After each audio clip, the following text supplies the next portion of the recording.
Welcome to the What's Next Longevity Deal Talk podcast. In this episode, the acquisition of LifeWalker Mobility by Journey Health and Lifestyle, plus what's coming up on the calendar and a special guest on that.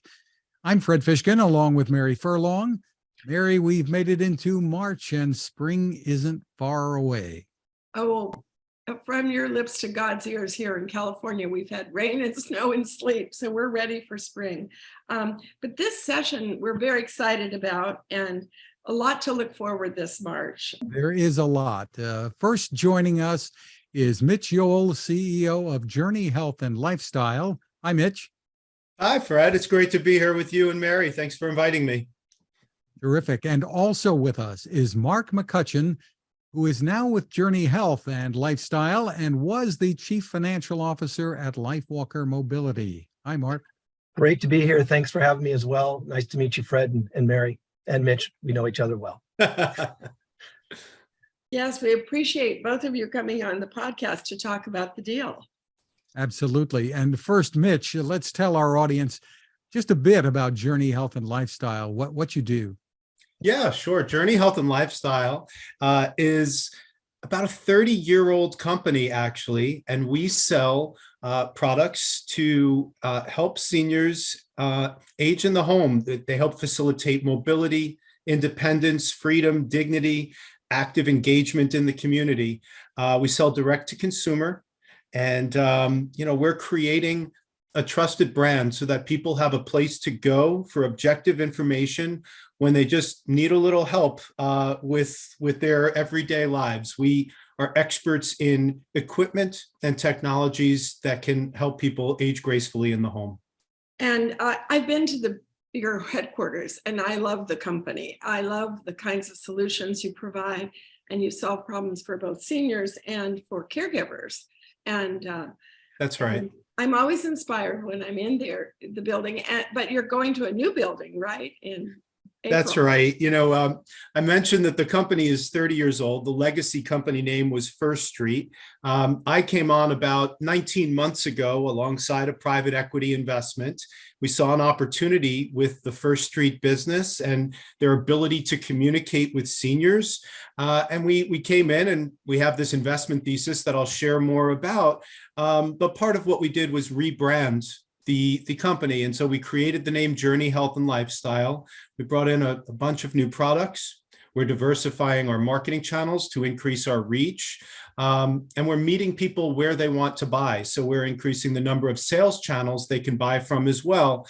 And my strong belief over the last 25 years at this sort of intersection of healthcare and business is that to build an effective company, of course, you need great products and you need a great go-to-market strategy and you need to have business efficiencies, but ultimately, you've got to build an incredible team. You've got to invest in your employees, in your people. They'll take care of your customers. Your customers will take care of your business. So one of the investments out of many that we're making into our employees is to provide them with a physical office that they can be proud to come to and work in. So we're very excited. We're going to be in the west end of Richmond, Virginia. We're moving in about 3 weeks into a beautiful new office building. So I'm excited about that. And, my mother was from Richmond, so I have roots there and I can't wait to visit. So, oh, thanks. Can't wait to host you. Yes, it's a nice place. Yeah. Been there in the diligence process. Yeah. Yes. And of course you can attract new talent because the train goes right there too. That's right. So you've built a really great company and getting stronger by the day. So Mark, tell us about the background of the LifeWalker Mobility. And you created the Upwalker about 7 years ago, right? That's correct. Yes. So about 7 years ago in San Diego, California, which is where I'm located, a guy by the name of Dave Purcell had a passion to develop a mobility device for his wife who had a lot of severe conditions. And he spawned the first prototype. He brought together a pretty storied board of directors, people like Dr. Garfin, who heads up UCSD Medical School and is a renowned back surgeon, Dr. Senier and Jim Berglund, who storied venture guys, as well as Mr. Selwyn, who private banker on the City of Hope board up in LA, and even we have Dr. Peter Farrell, who founded ResMed. So a group of folks that really appreciated what we were talking about earlier, Mary, and that's that mobility is medicine. It's one of the key core elements of as we age, at any age. I'm a runner. We need to be out there and keep active, and that was, the goal here, as well as to help those that clearly couldn't use the current assistive devices out there. About 2 years after that founding, Craig Schugert came in as the CEO, passionate engineer and a direct consumer guy. So between some patents about the way the unit is stable to ISO certifications, along with, it comes out of the package fully assembled, so senior people don't have to assemble it. A lot of thought went into developing what eventually became 8 product SKUs, which is hard to believe because one size doesn't fit all, and lighter might be better for some, and indoor versus outdoor. So all that was, meticulously thought about and developed over the last, 7 years, and really kind of created the category. I mean, it's an area that really has blossomed, and it's something that can help a wide range of folk from recovering from certain surgeries to, later in life. We even had a study done at the Shirley Ryan Rehab Center Ability Lab that indicated that the product, as upright you would imagine, people are able to offload some of the weight and so less pain, go further, even oxygen exchange better.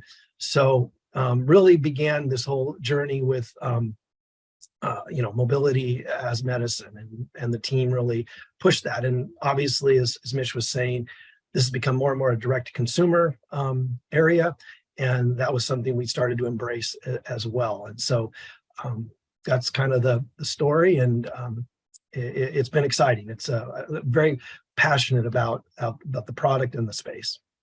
Well, Mitch, I think we just heard why, but take us back to the beginning here of how this deal to acquire LifeWalker Mobility came about.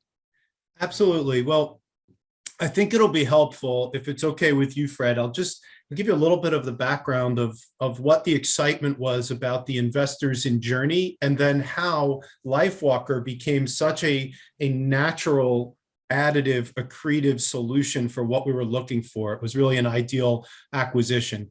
And it all goes back to the investment thesis from June of 2021, when private equity group called Peloton and a new management team, including myself, took a look at First Street and saw a great company, a 29-year-old company that really had a few hit products that were being marketed through a single channel, print advertising, and a single sales channel, a call center.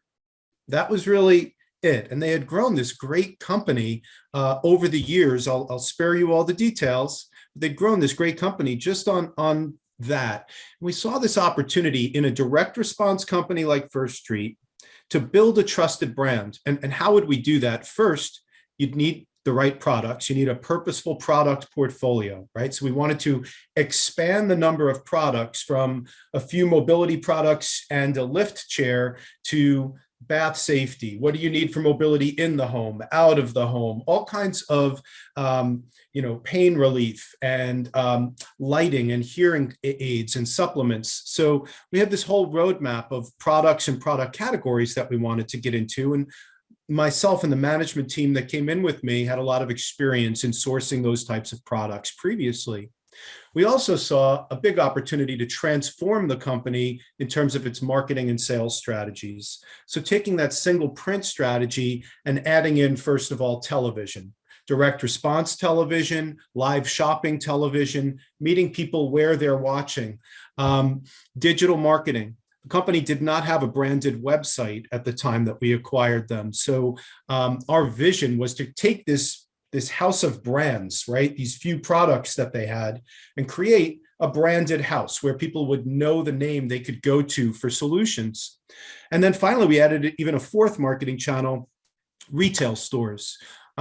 my previous experience was in the B2B space with durable medical equipment providers. And we have great products that some people want to touch and feel before they buy. And so we have a network now of retail solutions where people can do that. And we sell wholesale to them.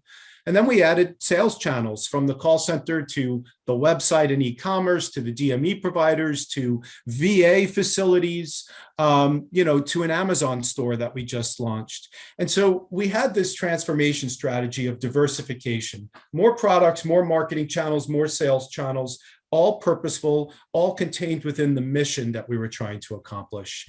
And then we took a look at the filter of, what's out there. What are we good at? And what are we not good at that someone else is good at? We are a sales and marketing engine. We can take a great product and match it up and supercharge commercialization of that product through our marketing channels and sales channels. We are not manufacturers. We don't make the products, we source the products. The best match for us is when we can find a company that has an incredible idea. They've put all of their focus, energy, engineering resources into making a product incredible, and it matches with our mission, and they need scale. We can take it and do that.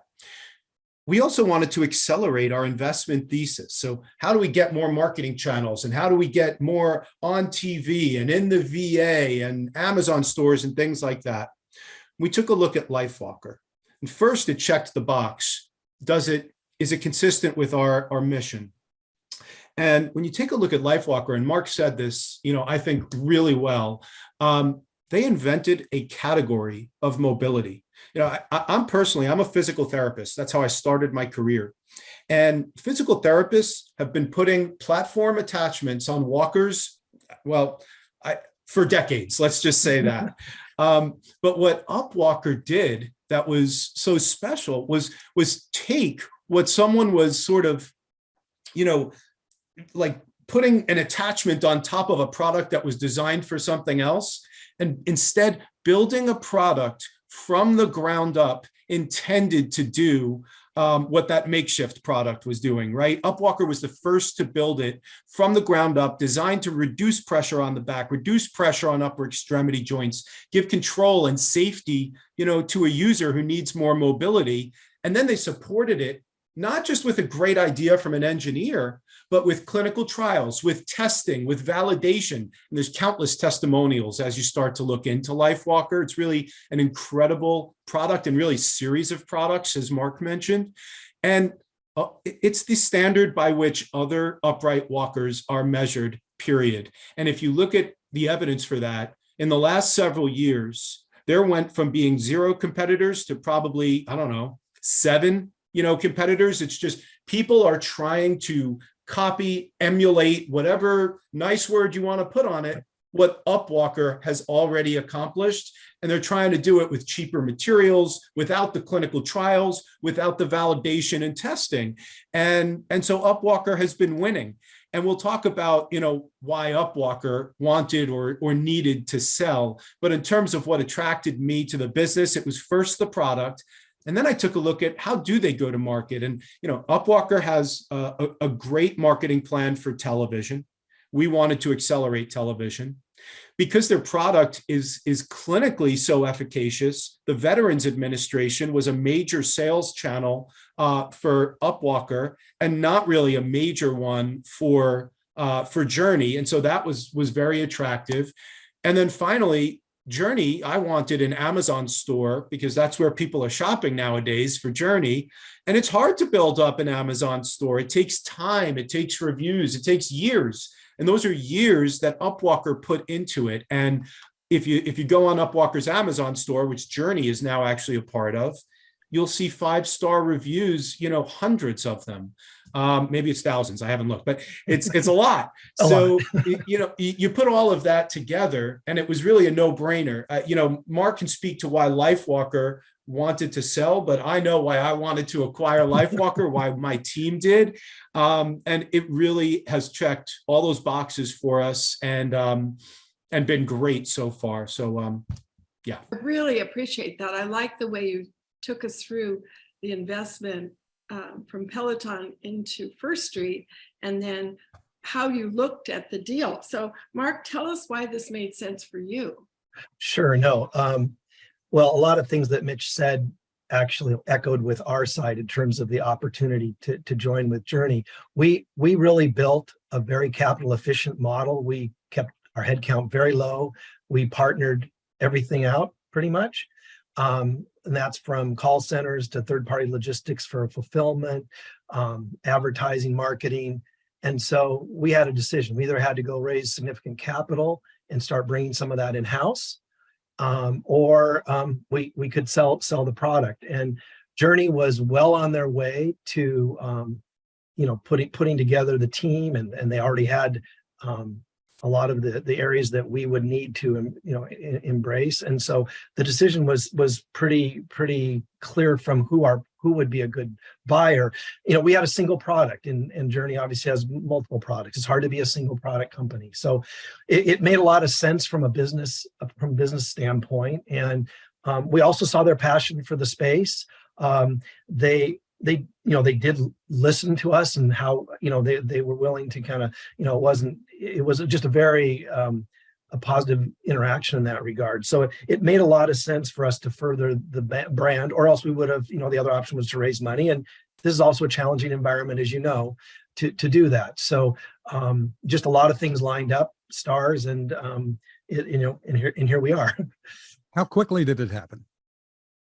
So it was about a 6-month process. And that was, from the kind of the beginning of signing something to getting the deal completed. There was a lot of interactions along the way that I think led to a good transition. It takes time to get these done. We were joking that, whether it's small, big, whatever, it takes a while to get all the boxes checked and managed. And sometimes in private deals that, it also has extra things to figure out that, like a publicly traded company might not have. So it's, I think it took a while, but we got there, and we're smiling now.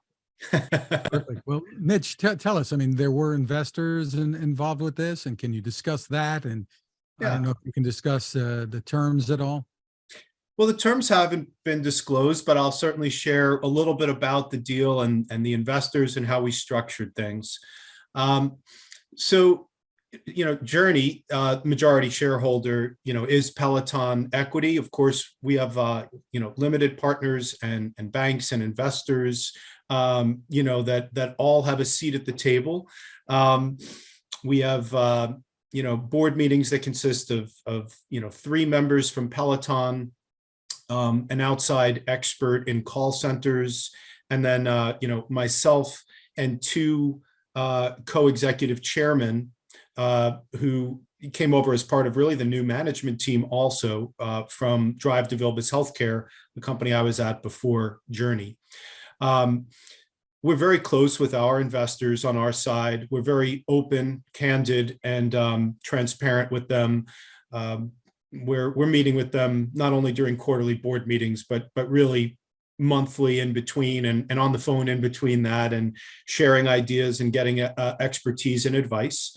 So this was sort of well vetted and thought out, and everyone was sort of aligned. I'll let Mark speak to the investor side on the LifeWalker side.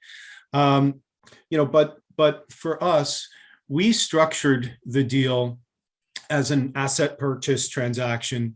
We acquired substantially all of the assets of LifeWalker, including patents, trademarks, intellectual property, product designs, brands, customer lists, all of the intangibles, as well as the products.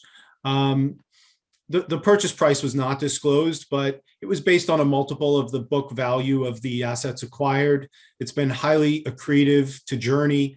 There is, I don't think there's any issue with us disclosing that there's a nominal royalty payable to the sellers based on net sales of the products over a prescribed period of time, and subject to a cap on the payments.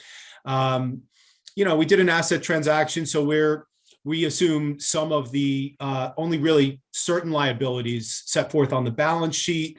Certainly didn't assume any liabilities related to the operation of the business prior to closing, the closing date. But right now we're in a transition period. It's been extremely amicable. I can say that the LifeWalker team cares deeply about their customers, about the products. They want to see their baby succeed, and they have a voice in that moving forward. And it's been a great first, transaction, for Journey for sure. Wow, Mitch and I, we're going to be good friends now. So now do you have the San Diego office? Yeah, exactly. I'd be out here golfing at Torrey Pines more often. Maybe. It's quite a good place. Well, this is another big deal for San Diego because the Best Buy deal of Great Call was also San Diego. That's right. That's Yeah. right. That's right. We're very close to that one as well. This was really impressive, and I can see why you're so excited, and we appreciate you stepping through for our audience the aspects of the deal. So we look forward to great things to come. Thank you. It's such a pleasure being here. I really appreciate you and Fred and the opportunity, and thank you to Mark also for joining us. Sure. I'll probably talk to you 5 minutes from now, but it's great to see you, Mark. Yeah, likewise. And just finally, Mark, the integration process here, that you and others who've come over into Journey Health, I assume that's been going pretty well. It has. No, I would echo Mitch's sentiments. I've been through a number of these on the buy and sell side, and I would say this one, Journey's been very professional. They communicated clearly what the expectations they had, and that's been fulfilled. And it's been, they just are very deep and talented in a lot of areas. I mean, some of our strongest vendors, they have much longer relationships with than we even had. So that's helped with the transition and keeping things rolling, in fact, improving terms in some cases. And one of our largest B2B customers is they're very close to. So you can imagine that makes for a lot easier transition and some comfort that, our baby is in good hands. And again, everybody's been really professional and communicated clearly. So it's, I would say it's gone very well. And I've been in ones where it hasn't been that way. So I congratulate, I think Mitch and the Journey team got a great product.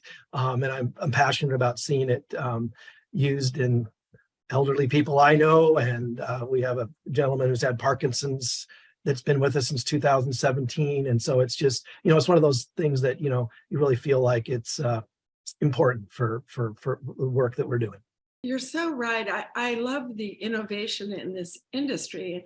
I remember one year, Mitch, I think the lamps that you carry, I think I gave 9 people lamps. And Wow. I love the notion that people the way you describe the deal, the notion of the VA and Amazon, more people finding the products you have. And then of course, another great product as an anchor product inside the portfolio. So this was a textbook case in how to do a deal, I think. So thank you both, and congratulations. Looking forward to that. Much appreciated. Seeing the story as it evolves.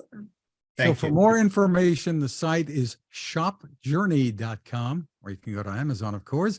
And for info on the Upwalker, the site is upwalker.com. So, Mary, we are in the midst of a busy month here. Roots Tech took place at the end of last week in Salt Lake City, and they have a lot of content focused on family history online. The big South by Southwest conference is coming up in Texas starting this Friday.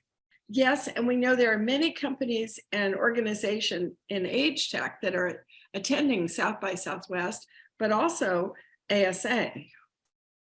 Right. And of course, there's more beyond that as well. The Center for Aging and Brain Health Innovation, CABI, has a virtual summit taking place on March 22nd.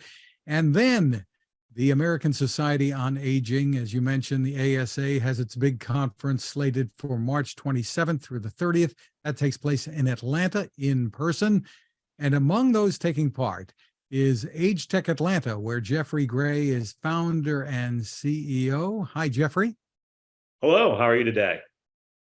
So, Jeff, we met about 7 years ago, and I've been very impressed by your work with Memory Kit, but also the work you've had in building Age Tech Atlanta. And we'd like to hear more about that. Sure. Well, thanks for inviting me to join. So Age Tech Atlanta is a very close-knit community of innovators and entrepreneurs, but also VCs, investors, influencers, research, educators that are all, committed to helping each other, really reimagine what aging is all about. And while we're at it, I might add that we're really focused also on making Atlanta one of the greatest, if not the greatest city for aging, healthy aging for people, not only aging themselves, but their loved ones. So we're committed to making our community better, not just growing successful technologies. And you have many corporate headquarters in Atlanta. So Lori Orloff, the industry analyst, and I were using Ping this week to find out the average age of CEOs in the US, and it's in their 50s. And then we could see that they would have older parents. So we think that this issue of is longevity on their mind. It will be across all of corporate America, because we have more and more executives themselves facing issues related to caregiving and aging parents. So you have Coca-Cola in Atlanta. What are some of the other major corporations there, and how are they beginning to look at the age tech market? Well, we have a lot, and I just happened to hear one of Atlanta's leading, maybe the leading attorney for technology, John Yates, interviewed today, and I did not know this, but I believe we are number 3 in the U.S. for Fortune 500 headquarters. But certainly we've got, UPS, Home Depot, Delta Airlines. The list goes on. A lot of folks have a second headquarters here. One of the things that we see is, let's just take an example like Delta. Think of how profoundly they're being impacted by the aging of the population that's booking, navigating airports, and traveling on their planes. It truly goes. So age tech and the needs of people that are aging really cross all boundaries, right? There's really not any vertical or industry that's not really profoundly affected, and is presented with great opportunities too, right? Right. And then, of course, we've been part of ASA for many years. In fact, 20 years ago, did the first business plan competition at the Boomer Summit at ASA in San Francisco. And now we're coming up on our 20th anniversary. But you're having your first annual Age Tech Innovation Showcase taking place at ASA this year, right? Yeah, we're really excited about it. We connected with the folks at ASA last year when we found out they were coming to Atlanta. We really connected with their leadership team. So we're doing 2 things. And one is the Age Tech Challenge Innovation Showcase. And it's a pre-conference event. It's sort of a kickoff Monday, the 27th at 11:30. And we today, just about an hour ago, announced the 12 finalists as well. So we're excited about this event. We've got really great judges coming into town. Max Zamkow from Third Act, Sarah Thomas with Age Tech Capital, Ray Jang with Primetime Partners, and then from Atlanta, Austin Poole with Panoramic Ventures. So I think these finalists are really excited to present live in front of a world-class field of judges. Hey, let's get a drum roll, Jeff. Tell us about the finalists. Yeah, so the Big 12 are Artifacts, who I know just got back from Roots Tech, as a matter of fact. Care Advocacy, I believe I'm pronouncing that right. It's a company I'm really excited about. Art Pharmacy, Pear Suite, Lotus Laboratories, CareWork, Happy Talks, Determined Health, Nuvio, Audio Cardio, Corstrata, and Tally. And we got about a third of the companies, or there's 4 companies in there from Atlanta, but really we saw applications from all over North America. and the folks that are presenting are from all over the U.S. So we have a lot of folks coming into town to present. It's not just Atlanta age tech companies. And Fred, a lot of our friends are there. So Greg Olson from the state of New York is coming, along with Ted Fisher from Aegis Innovation and Intuition Robotics. And of course, Artifacts is quite special to us. They're a client of ours. So I know they're having an event, a mini event there. So it's exciting. I miss going to ASA and I miss seeing this, but I will be in the UK judging competition on dementia, where there are entrants from all over the world. So I'll be in London. We'll talk about that in a second. So Jeffrey, thank you. You are also founder and CEO, we should say, of the Memory Kit. Congratulations on your innovations. Thanks so much, and looking forward to see everybody who will be in town in Atlanta for the conference. And thanks for having me. I really appreciate it. And good luck to all the nominees, and let us know the winner as soon as you find out. Okay. Yes, we will. I'm really excited to see. I think the judges have their work cut out for them. So yes, we'll let you know who the big winner is.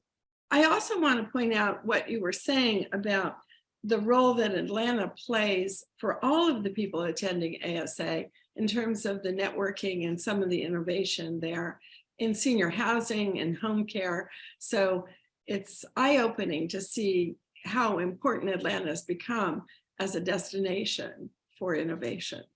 It is, and in short, I think a big part of it is, real quickly, we formed this group casually about 20 months ago, and we realized in 2 months that Atlanta was actually a global leader without knowing that we just had all of these companies and all these innovators working, kind of not knowing they were in great company.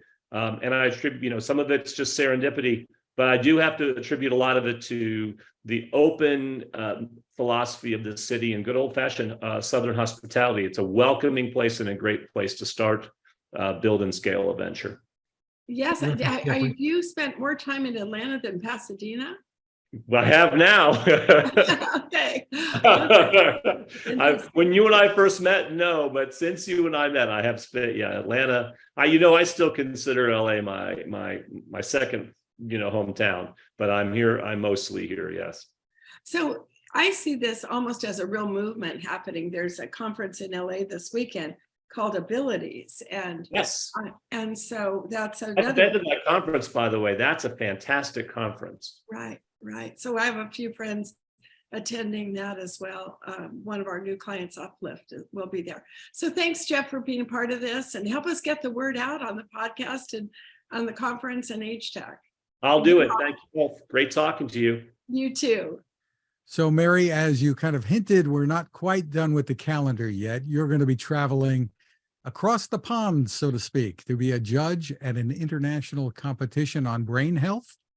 Yes, and I feel very privileged to be asked to be part of this, and interesting in seeing the plans and the innovations which have really come in from all around the world, and also meeting the other judges and the people at the UK Innovation Center. So it will be an exciting March. And can you see the amount of activity in the longevity market, from Austin to Atlanta to Toronto, to LA, and then to the UK.